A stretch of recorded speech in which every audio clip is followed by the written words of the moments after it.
जय हिंद बच्चों, I am back with another video. और मुझे बहुत खुशी है कि मुझे बहुत सारा लव एंड सपोर्ट मिला है आप लोगों से मेरी पिछली वीडियोस पे। तो ऐसे ही प्यार बनाए रखिए और मैं आपको इस चैनल पे और भी अपडेट्स देता रहूँगा। तो चलिए शुरू करते हैं आज का टॉपिक। तो आज का टॉपिक है हमारा how to make equations more informative. ठीक है, इक्वेशंस जैसे हमने पढ़ा था रिएक्शंस को इक्वेशन में पिछले टॉपिक में कैसे बनाते हैं, तो अब इसमें देखना है कि इक्वेशंस को ज़्यादा इन्फॉर्मेटिव कैसे बना सकते हैं, मतलब उसमें ज़्यादा से ज़्यादा चीज़ें हम एक इक्वेशन में कैसे बता सकते हैं। तो इसके 3 पॉइंट्स हैं। It can be made more informative in 3 ways. First point है by indicating the physical states of the reactants and product. तो इसमें इंडिकेट करना है हमें physical states of the reactants and product और रिएक्टेंट्स के हम फिजिकल स्टेट्स उसमें बता सकते हैं, जैसे solid, liquid, aqueous and gas. तो ये 4 स्टेट्स हैं जो हम इसमें इंडिकेट कर सकते हैं। अब सेकंड पॉइंट है हमारा by indicating the heat changes taking place in the reaction. ठीक है, अब इसमें जो हीट चेंजेस होते हैं हमारे, जैसे heat changes endothermic and exothermic, heat का एब्जॉर्ब होना और हीट का रिलीज होना, ये दोनों ही रिएक्शंस इसमें कवर अप होंगी और इसमें हीट चेंजेस हम बता सकते हैं। जैसे अगर रिएक्टेंट में प्लस हीट कर रहे हैं तो वो हो गई एंडोथर्मिक रिएक्शन, और अगर प्रोडक्ट में से प्लस कर रहे हैं हीट तो वो हो गई एक्सोथर्मिक रिएक्शन, मतलब हीट इवॉल्व हो रही है। तो इसको मैं बाद में और डिटेल में एक्सप्लेन करूंगा। थर्ड पॉइंट है हमारा by indicating the conditions under which the reaction takes place. अब इसमें कंडीशन भी बता सकते हैं, जैसे कोई रिएक्शन हो रही है वो 300 एटमॉस्फेरिक प्रेशर पे हो रही है या 300 डिग्री सेल्सियस पे हो रही है, तो जो भी वो उसका कंडीशंस है उसको हम इसमें इंडिकेट करेंगे। तो ये 3 वेज हैं जिसमें हम ज़्यादा इंफॉर्मेटिव रिएक्शंस को बना सकते हैं। अब आगे मैं इसका एग्जाम्पल देके आपको समझाता हूँ। तो जैसा कि हम पहला पॉइंट था हमारा to indicate the physical states of reactants and products in an equation. अब इसमें हम समझेंगे कि फिजिकल स्टेट्स को हम कैसे रिएक्टेंट और प्रोडक्ट के इक्वेशन में हम उसको इंडिकेट करें। अब इसमें पहला पॉइंट है हमारा solid state indicated by the symbol small S. Solid state को हम इंडिकेट करेंगे स्मॉल एस के साथ। जैसे मान लीजिए कोई रिएक्शन है, उसमें वो प्रोडक्ट्स जो हमारा प्रोडक्ट बन रहा है या रिएक्टेंट है वो हमारा सॉलिड है, तो उसके साइड उसके ब्रैकेट में हम इसको स्मॉल एस लिखेंगे। मैं आगे आपको एग्जांपल देके इसको बेटर समझाऊंगा। सेकंड पॉइंट है हमारा liquid state indicated by the symbol small L. जो लिक्विड स्टेट होगा, जैसे H2O हो गया या कोई भी और लिक्विड स्टेट है, तो उसको हम रिजेंबल करेंगे या इंडिकेट करेंगे किससे, स्मॉल एल से। अब इसमें हम समझते हैं aqueous solution made in water, मतलब कोई भी ऐसा सॉल्यूशन, जैसे मान लीजिए डाइल्यूटेड HCl का सॉल्यूशन भी हो सकता है या H2SO4 का भी हो सकता है। तो वाटर के साथ जब डाइल्यूटेड उसका फॉर्म होगा तो उसको हम बोलते हैं एक्वस सॉल्यूशन। तो उसको हम इंडिकेट करेंगे किससे, स्मॉल AQ से। ठीक है, अब फोर्थ पॉइंट हमारा है gaseous state is indicated by the symbol small g।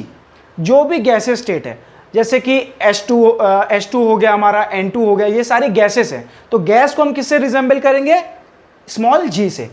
ठीक है, अब इसका हम एग्जाम्पल देखते हैं और उससे समझते हैं कैसे करना है।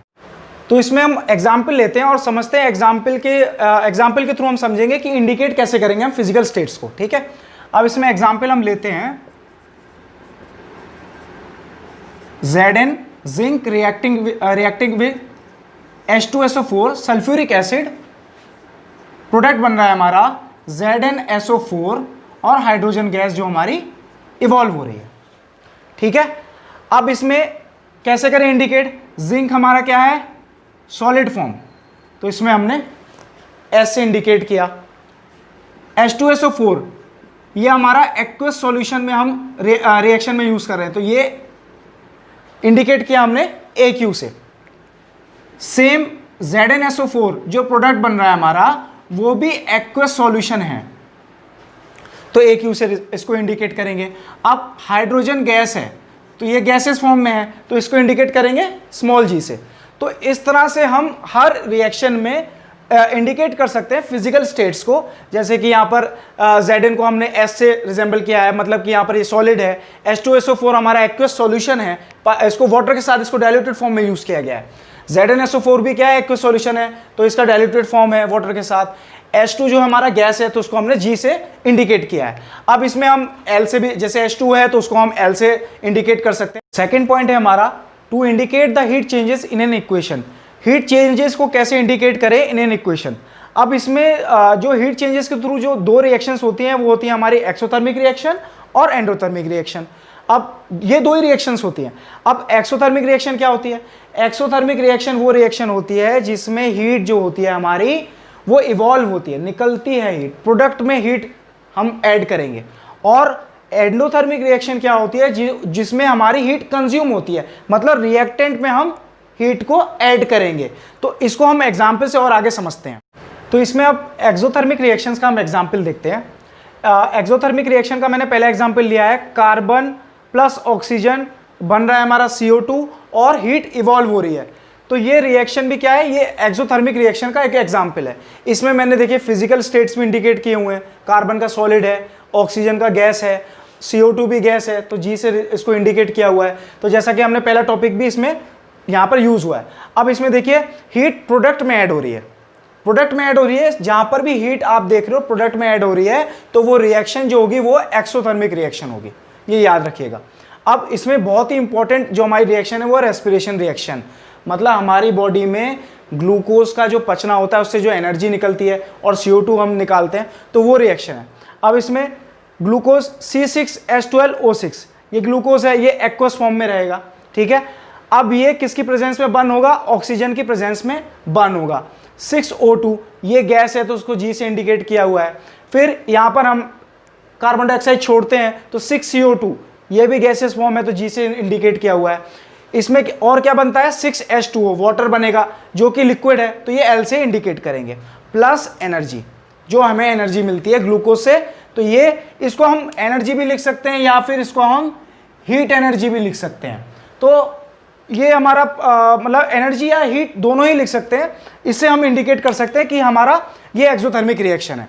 तो ये इंडिकेशन आप याद रखिए कि जहां पर भी प्रोडक्ट में हीट ऐड हो रहा है तो वो रिएक्शन एक्सोथर्मिक रिएक्शन होगी। तो इसमें अब हम समझेंगे एग्जाम्पल से, एंडोथर्मिक रिएक्शंस के कुछ एग्जाम्पल लेंगे और उससे समझेंगे कि हम इसमें हीट को इंडिकेट कहाँ करते हैं। अब इसमें पहला एग्जाम्पल मैंने लिया है, नाइट्रोजन गैस और ऑक्सीजन गैस रिएक्ट होकर बन रहा है हमारा नाइट्रोजन ऑक्साइड, ये भी गैस है। और इसमें क्या होगा? हीट का हमारा यूज होगा, इसमें हीट कंज्यूम होगी। जब इसको हम इसके साथ बर्न करेंगे और एक्स्ट्रा हीट देंगे तब ये नाइट्रोजन ऑक्साइड बनेगा। तो जब भी आप रिएक्टेंट में हीट ऐड हो रहा है तो यहां से हम समझ जाएंगे कि ये किसका एग्जाम्पल है? एंडोथर्मिक रिएक्शन का एग्जाम्पल है। तो जहां पर भी हीट इंडिकेट हो रही है रिएक्टेंट में वो एंडोथर्मिक रिएक्शन का एग्जाम्पल है, और जहां पर भी हीट इंडिकेट होती है प्रोडक्ट में तो वो एक्सोथर्मिक रिएक्शन का एग्जाम्पल है। अब इसमें सेकंड मैंने एग्जाम्पल लिया है डीकंपोजिशन ऑफ कैल्शियम कार्बोनेट। ये बहुत इंपॉर्टेंट रिएक्शन है, इसको आप बिल्कुल नोट कर लीजिएगा।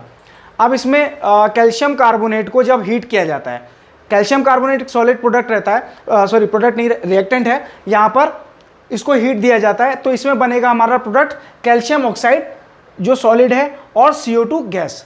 अब यहाँ पर भी हीट कहाँ पर है? रिएक्टेंट में, तो ये किसका एग्जाम्पल है? एंडोथर्मिक रिएक्शन का एग्जाम्पल है।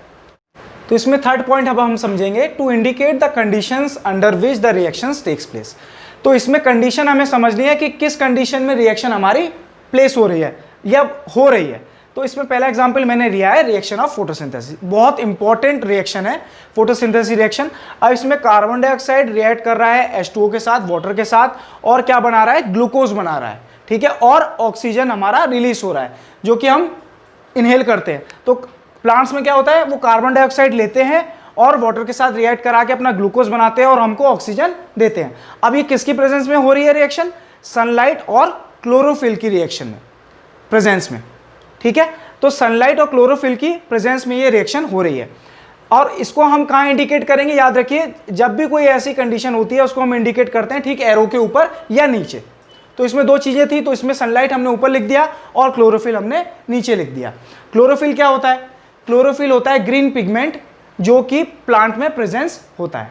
अब इसमें सेकंड एग्जांपल हम ले रहे हैं, कार्बन मोनोऑक्साइड और हाइड्रोजन गैस का जो मिक्सचर होता है उसको जब हम 300 एटमॉस्फेरिक प्रेशर पे कंप्रेस करते हैं, दबाते हैं, और उसमें कैटलिस्ट कौन सा यूज करते हैं? ZNO, ठीक है, जिंक ऑक्साइड और क्रोमियम ऑक्साइड को जब इस मिक्सचर को पास कराते हैं किस एटमॉस्फेरिक प्रेशर पे? 300 एटमॉस्फेरिक प्रेशर पे, और उसको हीट किया जाता है 300 डिग्री सेल्सियस पे, 300 डिग्री सेल्सियस पे, तब जाके हमारा मिथानॉल या हम बोलते हैं methyl alcohol CH3OH liquid state में बनता है। तो ये कंडीशन है किसकी, इस रिएक्शन की।